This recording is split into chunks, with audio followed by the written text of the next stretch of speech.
আসসালামু আলাইকুম, welcome back to my channel kerosene BTech. তো বন্ধুরা, আজকে একটি অ্যানাদার ভিডিও নিয়ে হাজির হয়ে গেলাম আমি তোমাদের মাঝে। সেটা হচ্ছে ফেসবুক সম্পর্ক রিলেটেড।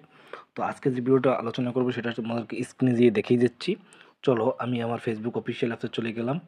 তো অফিসিয়াল অ্যাপসে আসার পরে জাস্ট আমরা এটা আজকে যে বিষয়টা নিয়ে আলোচনা করবো সেটা হচ্ছে গিয়ে ফেসবুকে ভিডিও আপলোডের পর ভিডিও পাবলিশড হচ্ছে না। যাদের যাদের এরকম সমস্যাটা হচ্ছে, দেখতে পাচ্ছ যে ফিনিশিং কি ফেসবুক ওপেন, তো এরকম অপশন দেখতেছো, তাদের জন্য আজকে ভিডিওটা খুবই ইম্পর্টেন্ট। তারা মনোযোগ সহকারে দেখো। তো দেখতে পাচ্ছ যে অনেকে আমি একটা ভিডিও কালকে আপলোড দিয়েছিলাম, এখন পর্যন্ত ফিনিশিং লেখাটা আসছে। এটা টেকনিক্যাল এরিয়র এবং ফেসবুকের বাগজনিত সমস্যার কারণে এটা হচ্ছে।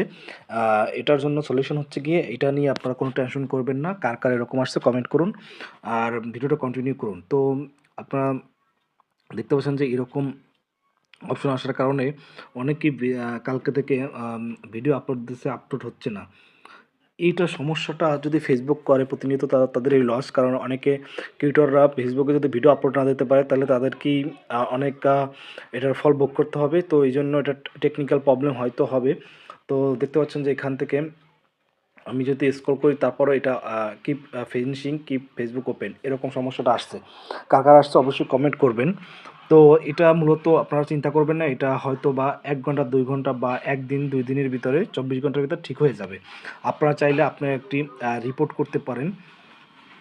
আপনারা একটি রিপোর্ট করতে পারেন ফেসবুকের এই সমস্যাটার কারণে, যে আমার ফেসবুকে এটা হচ্ছে না। তো এই জন্য আপনাকে একটি মেসেজ লিখতে হবে। তো মেসেজ লিখতে হলে আপনাকে যেতে হবে, আমি মেসেজটা আমি আমার ডেসক্রিপশন বক্সে দিয়ে দেবো।